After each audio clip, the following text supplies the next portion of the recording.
So we're going to take a look at something known as compound probability. So compound probability, or a compound event, is a combination of two or more events occurring.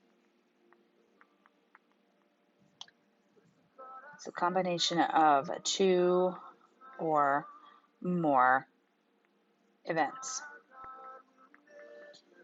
So compound probability is either when something is happening at the exact same time as something else, so this and that, or you have an or statement. It's either this or that. And the probability of either them happening simultaneously or the probability of them occurring independent of one another. So we use the words and or to talk about compound probability. So we're going to talk about some vocabulary. So there is something known as the union, which we've mentioned in earlier videos, where two subsets or two sets have this. If you were to write them out as a Venn diagram, the two sets where they're united is all of the events, all of those elements coming together. So when that occurs, we say that we have an or event or a union. And so when we have a union, we are going to add their probabilities. So the probability of this occurring plus the probability of that occurring. So if we look at this chart, we have something known as an overlap, which is where the two events occur at the same time, or that they have a common outcome. Or we have this thing called mutually exclusive, which means that the two events never occur at the same time. So the definition for mutually exclusive is events with no common outcome. So for example, flipping a coin and rolling a die, there's no common outcomes. The coin has heads or tails, the dice has a 1, 2, 3, 4, 5, or 6. So they don't have anything in common, so they're considered to be mutually exclusive. Likewise, an overlap means that there is something that is going to be in common. So events happening, or events having, a common outcome. So for example,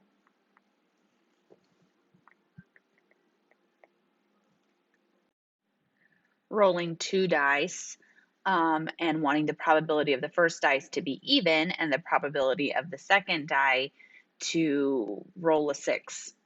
Well, 6 is an even number, so they do have something in common. So mutually exclusive, nothing in common. Overlap, that they do have something in common. So we do have a formula for it, and we are going to be using our addition rule, because when you have an union, you're going to be adding their probabilities. So we write it like this: probability of the union of A and B is equal to the probability of A occurring plus the probability of B occurring. Now, that is only in mutually exclusive. So for example, the probability of flipping a coin, 1/2, and the probability of an even number on a dice, 1/2. So if your probability is, what's the probability of flipping a head and or rolling a 6 on a dice, well, your probability is probably 1/2 plus 1/6. So 1/2 plus 1/6 gives you the probability. Now, the thing that we have to take into account is if there is an overlap. So we have the probability of A union B is equal to the probability of A plus the probability of B minus the probability of A and B. So here's what I mean.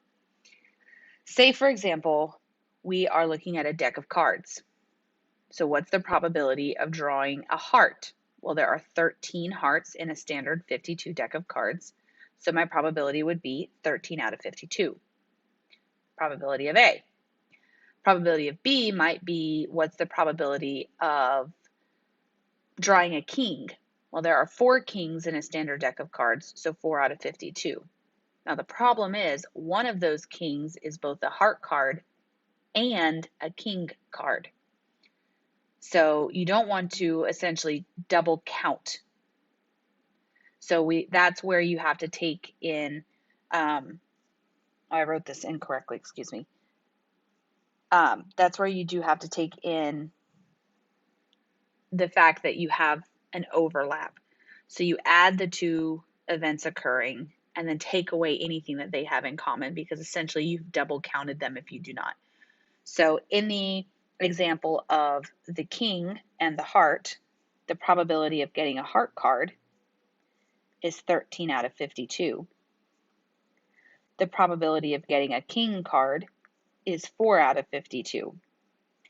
So we would be taking 13 out of 52, adding it to 4 out of 52, and then being very careful, because one of these is a king that is a heart card. So we want to take away one of those so that we do not double count it. So the probability of drawing either a heart card or a king card is 13 plus 4 is 17 minus 1 is 16 out of 52. And then you can reduce that down into its most simplest form. But if I wanted, for example, the probability of drawing a heart card and the probability of drawing a spade, well, there are no cards that are hearts and spades, so we would say that those 2 are mutually exclusive. So in my example section here, I might say the probability of being a freshman or sophomore. You cannot be both. You're either a freshman or a sophomore. You're either a spade or a heart card. And an example of an overlap would be maybe being in band in high school or being a girl. Well, you could be a girl that is in band, and so there's that overlap. So you want to, when you're doing probabilities, you want to look at what's the probability of being in band, what's the probability of being a girl, and then take away out any probability of being a band member who is a girl. So that is when we are looking at the union, or when we are looking at or events, we add them. Now, during the intersections, that's where the 2 come together. That is where all of the outcomes are shared, or you have to have something happen and a simultaneous event happening at the same time. So the definition, and now in this case we have independent versus dependent. So we're talking about the union, we had exclusive versus what's kind of known as like inclusive, or exclusive with overlaps. Nothing in common, and then absolutely having something in common. When you're doing the intersections, well, of course they have things that are combined, because it's an intersection. They've got something in common. So instead of being like, oh, well, of course we have everything in common, we have independent versus dependent. There is a cross section. Now, are they independent of one another, or are they completely dependent on one another? So the definition of independent is an event or events that do not affect each other. And the definition of dependent is an event that affects each other. Now, for what we need to cover today, a prime example would be flipping a coin, rolling a dice. Because I flipped a coin, that has no effect on my dice at all. But a dependent event would be like drawing marbles out of a bag, but not putting the marble back before your second try. Because if you just kept the marble in your hand, that changes the total outcomes for the second try. So we do have a formula for it, and in this case, we are going to be multiplying. So earlier we were adding their probabilities when we were doing unions. When you're dealing with intersections, you're going to be multiplying. So we're looking at the probability of A and B occurring at the exact same time is the probability of A times the probability of B. Now, in the event that there's a dependent, we have probability of A and B is equal to the probability of A times the probability of B given that A has already occurred. And I'll show you a couple examples. So it looks really crazy, but it's really not terribly awful. So an example of an independent event I gave that earlier is flipping a coin and rolling a die.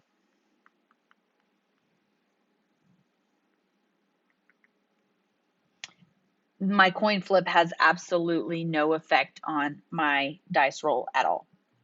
Now, a dependent event might be drawing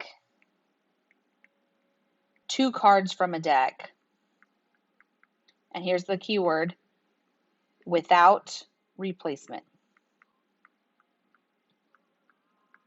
So for example, if I wanted to draw two cards and I wanted to draw a heart card, then my first time I would have 13 out of 52. If I put the card back in the deck, it's considered independent because my second event would also have 52 cards to choose from. So if I wanted to draw a heart and then let's say 2 hearts in a row, okay, then I would have 13 and a 13, and I would multiply the 2. That is an example of an independent event. I put the card back. It reset everything. There's no effect on the second draw. A dependent event says I drew a card, let's say heart card. Probability of drawing a heart card is 13. What's the probability of drawing 2 heart cards back to back without replacement? So the first time I had 13 out of 52. The second time, I only have 51 cards to choose from. And assuming that the first one was a heart card, I now only have 12 opportunities left. So notice that the probabilities here from draw number 1 to draw number 2 was affected. There was a change because something happened in draw number 1. Draw number 2 was the initial outcomes were all changed. That is a dependent event. Look at some examples here. So you randomly draw a card from a standard 52 deck. Find the probability that you choose a queen or you choose an ace. So if we're looking at these, there are 4 queens in a 52 card deck. We are looking at the word or, which means that we're going to be adding probabilities. So you have 4 queens. You also have 4 aces. So you have a grand total of 8 out of 52 possibilities of drawing either a queen or an ace. If you pop that in the calculator, it's something like 15.4% chance. Okay. Find the probability that you will choose a king or a club. So my first event is a king. My second event is a club. I see the word or, so I know that we're going to be adding probabilities. So if I look at my king cards, I only have 4 kings out of 52. I also have 13 club cards out of 52. However, one of those cards happens to be a king of clubs. So I do not want to double count him. So I need to take out the king of clubs because the king was already counted in my first set, 4 out of 52, and the club was already included in the 13 out of 52. So we're essentially taking out any double counting, leaving me with 16 out of 52 possible chances of drawing either a king or a club. Comes out to about 31%.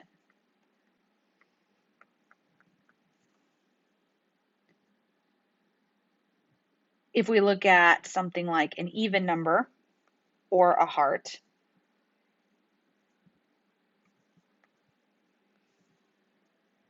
we have four suits, and they go ace, 2, 3, 4, 5, 6, 7, 8, 9, 10, jack, queen, king. So in every suit, you have even numbers of 2, 4, 6, 8, and 10. So 5 even numbers for hearts, for spades, clubs, and diamonds. So you have 20 out of 52 that are even numbers, or a heart. So or means that we're going to add. So we have 13 out of 52 heart cards. But then some of those even cards are also heart cards, 5 of them to be exact. So I'm going to take away the 5 even heart cards. So that gives me a grand total of 28 out of 52 cards are either even numbers or they are hearts, which comes out to right at about 54%. Let's try one that is an and statement. So number 5, a coin is tossed and a 6-sided die is rolled. So and means that we're multiplying. What is the probability that the coin shows heads and the die shows a 5? So the first thing we want to do is ask ourselves, are these independent or are these dependent? Well, a coin is completely independent of a die. So the probability of landing on a head is 1 out of 2, because the coin only has 2 sides. And rolling a 5 on a die is 1 out of 6. So the probability that both of these occur at the exact same time is 1 out of 12, or about 8.3%.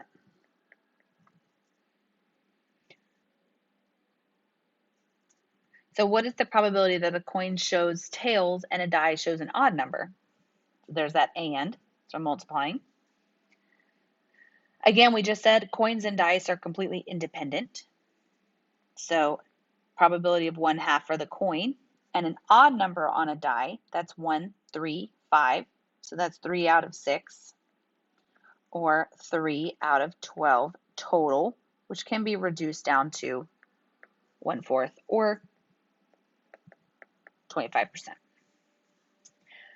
So let's take a look at one that is dependent. So an aquarium contains 6 male goldfish and 4 female goldfish. You randomly choose one from the tank without replacement. That is your key word, without replacement. Then you select another fish from the tank. What's the probability that both fish are males?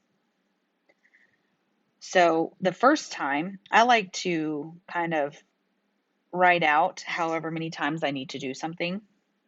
So the first time, there are 10 little fishies in the fish tank. And I'm looking for males. So the first time, there are 6 out of 10 possible male goldfishies. Well, I don't put any goldfishies back. So the second time, I'm only choosing out of 9. Now, I'm going to assume that the first one could have been a male. So if it was true that I drew a male the first time, that means that there are only 5 additional males in the fishy tank. So the first time I had 6 out of 10 chances, but the second time I only had 5 out of 9. So notice that whatever happened in your first event absolutely changed the second event. That is an example of dependent.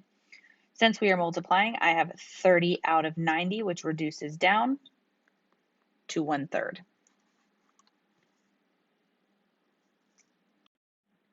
Another way to look at conditional probability or compound probability is through something known as a two-way frequency table. So a two-way frequency table is just a table of values of data that is kind of separated out into different categories. So for example, 11th and 12th graders that have a job and don't have a job.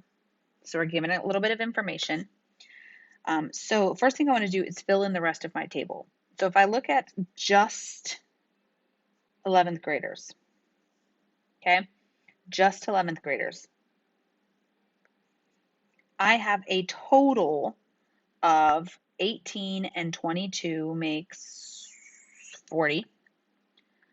40 juniors or 40 11th graders for this table.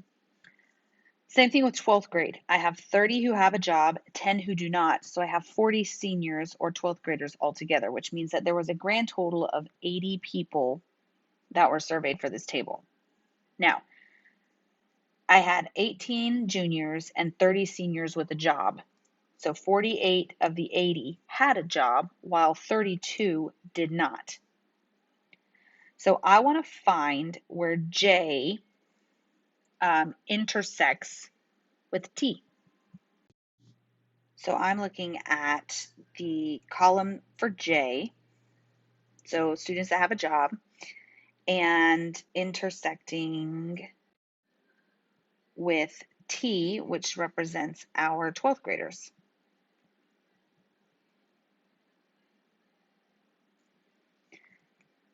So if I find that intersection, the intersection occurs here at 30.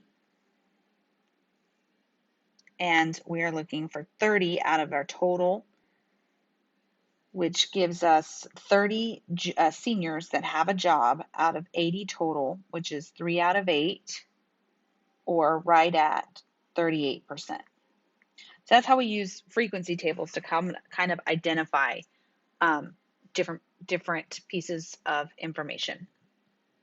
Now, let's look at where we find the union of N and T. So let me kind of erase this really quickly.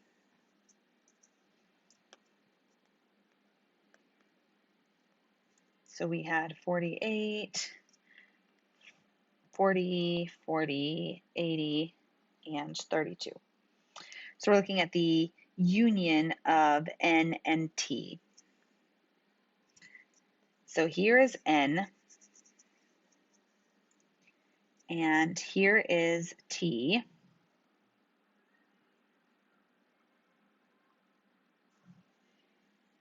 And when you look at the union, again, you have to look for them happening independently, but then also taking into account when they happen at the same time. So if there's any double counting that's occurring. So the probability of N having no job is 32 out of 80. And because we're doing the union, we're going to add probabilities here. So the probability of not having job is 32 out of 80. The probability of being a 12th grader is 40 out of 80. However, there is this double counted intersection here of 10 seniors that have no job. So we want to take out any sort of double counting that's occurring. And that gives us 62 out of 80, which is about 77.5%. So that's how you use a frequency table to help you also determine compound conditional probability. So let's look at example number 2, just real quick. I'm not going to do all of it, but just really, really quick. So we're looking at an optional workshop to improve basketball players' skills was held for varsity players. 1 month after the workshop, data was collected about players who did and did not attend to see if they had any improvement or not. So for those who did attend, there was about 50. Did not attend, there were also 50, which meant that they surveyed about 100 basketball players. Of those who did attend, there were 62 who attended, 38 who did not attend. So we had 50 improve, 50 who did not improve, 62 who attended and 38 who did not attend, which meant that we had 100 guests. Basically, we're just adding up numbers to fill in the rest of the blanks. So find the probability that a player chosen at random attended the workshop and showed improvement. So when we are looking for that probability, we're going to start with attended the workshop. So of the students who attended the workshop, there were 62 of them. And they showed improvement. Here. So of the students who attended and showed improvement, that happens right here at that intersection. They both attended and showed improvement.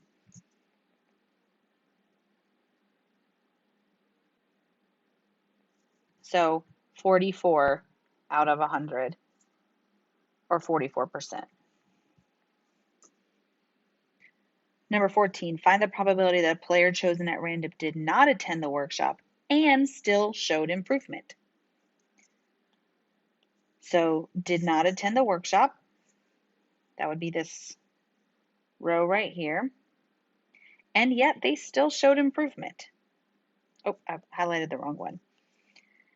Did not attend, that's this column here, and they still showed improvement. Here. So did not attend and still showed improvement is 6. So 6 out of 100 comes out to 6%.